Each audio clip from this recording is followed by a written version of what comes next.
I'll be blunt. The moon is a harsh mistress. Your time here at Pythias is limited, and the longer you're here, the harder things are going to get for you. But the rewards are there for those who are able to rise to the occasion. So, let's get to work.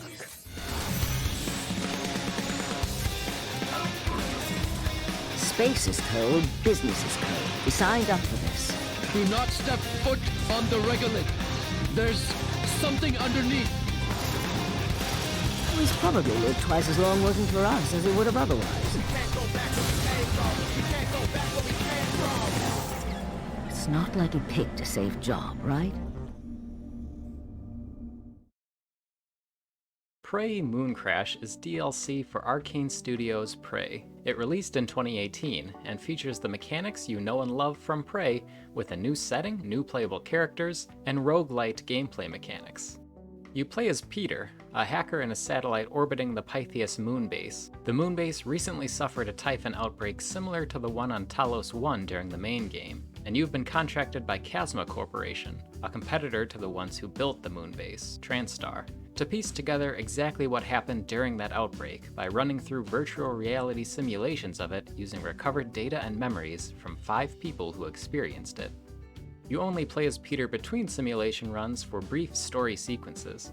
Once you're in the simulation, I guess you're still technically playing as Peter, but there are 5 different playable characters, each with different skill trees to give them a unique playstyle. Some characters have powerful psychic abilities, while others have none. Some characters have more health, and so on.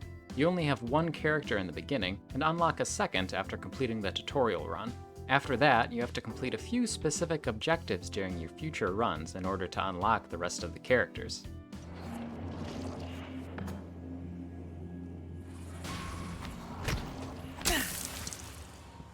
Each character's run ends in either escape or death, and your ultimate goal is to unlock all the characters, complete each of their story objectives, and then escape with all 5 of them in a single instance of the simulation.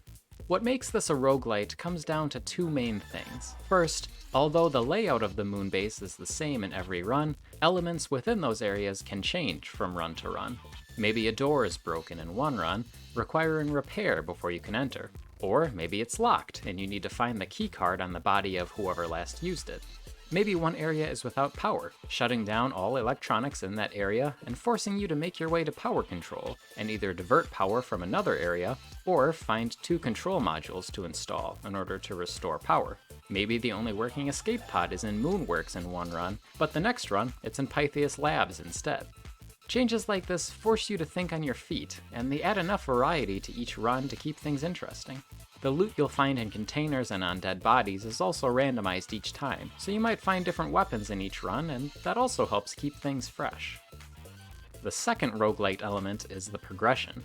During each run, you gain sim points for a bunch of things, like defeating enemies, collecting important items like keycards or fabrication plans, and completing objectives. After the run ends, you can spend your sim points to start your next character with a better loadout, filling their inventory with extra weapons, healing items, or neuromods. Just like in the main game, neuromods are the points used to unlock things in each character's skill tree. What's cool about these in Mooncrash is that while everything else on a character resets at the end of the run, neuromod abilities you unlock are unlocked permanently. So if you unlock a health bonus or a cool typhon power on a character, you'll have it unlocked for every subsequent run as that character.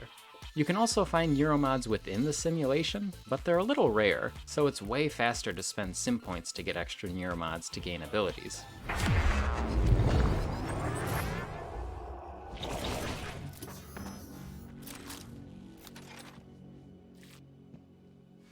Whether you escape or die as a given character, they will become unavailable for your next run. The next character you play as will play through the same instance of the moon-based simulation. Any doors you unlocked or things you repaired or hacked as the previous character stay that way for the next one. This also includes items you've picked up and containers you've looted. If you cleared a lot of supplies out as a previous character, then your next runs will probably be a little harder, since supplies will be more scarce, unless you strategically left some supplies behind for the next character to use. There's definitely a trade-off in deciding how much to pick up as one character. You want the character you're playing as to survive and escape, but you don't want to consume so many resources and make escape too difficult for the remaining characters. Also, once you escape through one of the 5 different escape routes, that escape route will not be available for the remainder of the simulation for the rest of the characters, so you'll have to plan around that when trying to get all 5 characters out alive too. Once all your unlocked characters have either escaped or died, the simulation resets, and your next run will be in a newly randomized version of Pythias.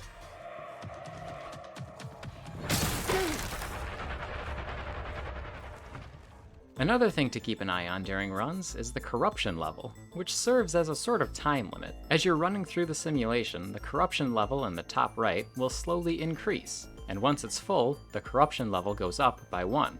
A higher corruption level means stronger enemies will appear, making survival more difficult. Corruption level 5 is the highest level. The meter keeps rising once you're at corruption level 5, but if it fills up, then you'll be kicked out of the simulation. There's items you can use to lower the corruption level meter.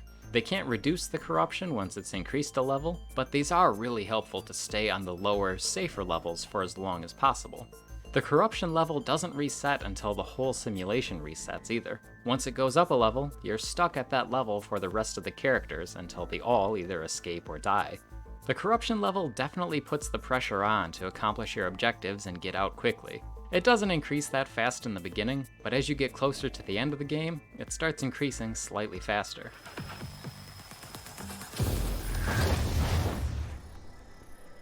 Each run starts in the same place, an offshoot of the central crater area. From there, you'll make your way to the crater and deal with the first real hurdle, the moon shark. This is a new enemy typhon in Mooncrash that looks like the nightmare from the original game, but this one digs underground through the moon dirt and hunts by feeling vibrations in the ground. Vibrations like your footsteps. Anywhere in this crater area, if you step on exposed dirt, the moon shark will start heading toward the sound. Even if it's all the way on the other side of the crater, if your feet touch dirt, it will become alerted and start heading your way. Your best option is to avoid the dirt and jump from rock to rock to avoid the moon shark's attention. Or maybe keep it distracted by using a typhon lure and make a run for it. You could also try killing it, which there is an achievement for, but it's pretty strong, so there's a good chance fighting it head-on will lead to death. The moon shark was a fun element to plan around at the start of the run. If you've got the jetpack, then getting around the crater without alerting the moon shark isn't too difficult. There's always a jetpack near the start of the run. This is one of the few loot locations that isn't randomized. But if you grab the jetpack as the first character, you won't have it for your next run in this simulation, and you'll have to figure out an alternate way to evade the moon shark.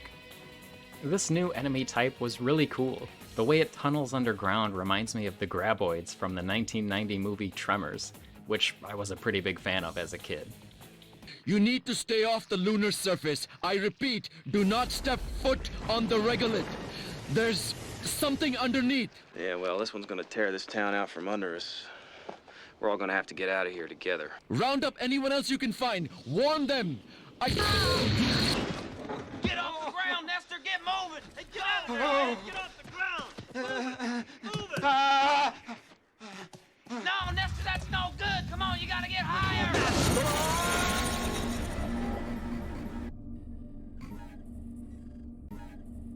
Besides the new Moonshark enemy, there are also some new weapons in Mooncrash.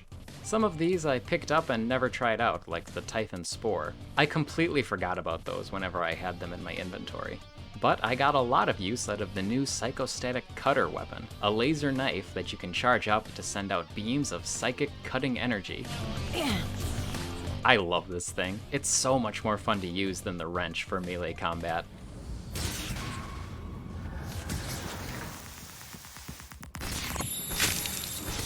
Though not exclusive to Mooncrash, survival mechanics are another new addition to the gameplay. When Mooncrash released, these were also patched into Prey as a setting you can turn on when starting a new game for an additional challenge. In Prey, I never played with these on because they sounded pretty tedious. But in Mooncrash, they're always on, so I had to play with them.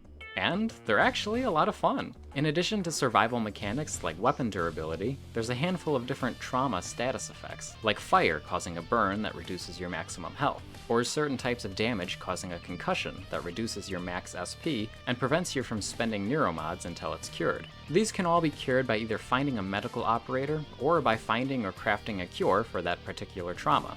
like how Derma Web skin grafts cure the burn status. These survival mechanics add another nice element to the gameplay that works especially well in Mooncrash's roguelite setting. I'll have to turn some of the survival options on in Prey to mix up my next playthrough. Without Mooncrash, I probably never would have given them a try.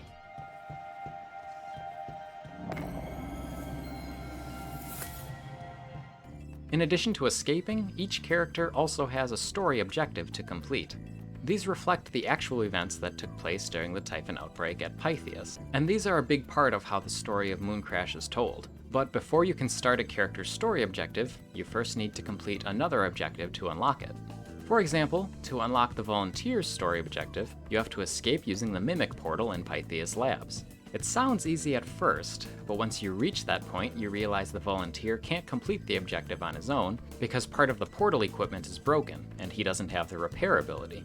So, to unlock the Volunteer's story objective, you first need to enter the simulation as the engineer and have them make the necessary repairs. Then play as the custodian to hack the computer, so that when you finally play as the Volunteer, you can make your way to the labs to escape using the Mimic portal. The Volunteer is the first playable character unlocked, but his story objective was the last one I unlocked and completed, because of all the other characters it requires you to unlock first. Things like this, regarding the order you have to play certain characters in the simulation to unlock various story objectives, reminds me a bit of Deathloop. It's interesting to think about how various elements they tried out in Mooncrash might have influenced Deathloop's development. Deathloop doesn't have as many roguelite elements as Mooncrash does, though.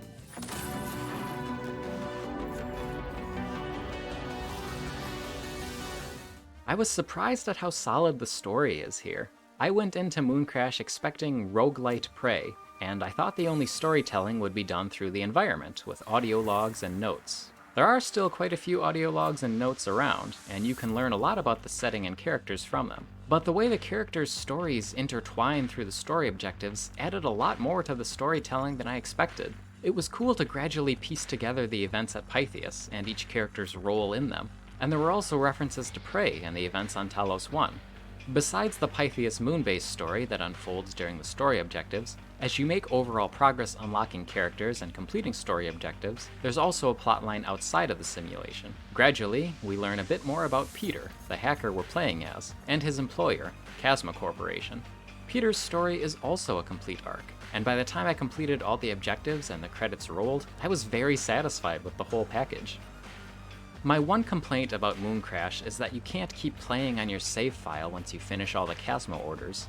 The story is over at that point, so the game ends, and if you reload that save, you're stuck in the story segment before the credits, and there's no way to enter the simulation to do more runs. If you want to play more, you have to start a new game, beginning the process of unlocking all the characters again. Which is fine, but it'd be nice if there was a way to keep playing on your late game save file. Or a way to start a new game with all the characters unlocked so you can skip some of the tutorial stuff. As it is, if you want to keep playing through the endgame content, you have to strategically leave at least one of your Chasma orders uncompleted. The easiest way to do this is to leave either one of the character's story objectives uncompleted, or just make sure at least one of them dies during the simulation to avoid escaping with all 5.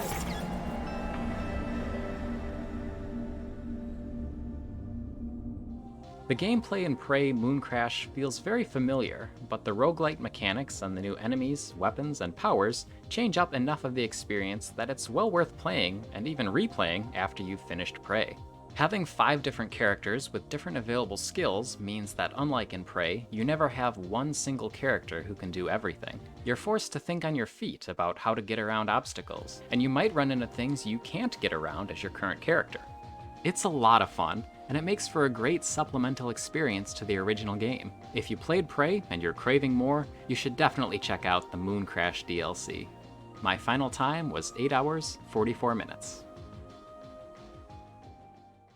Alright, thanks for watching.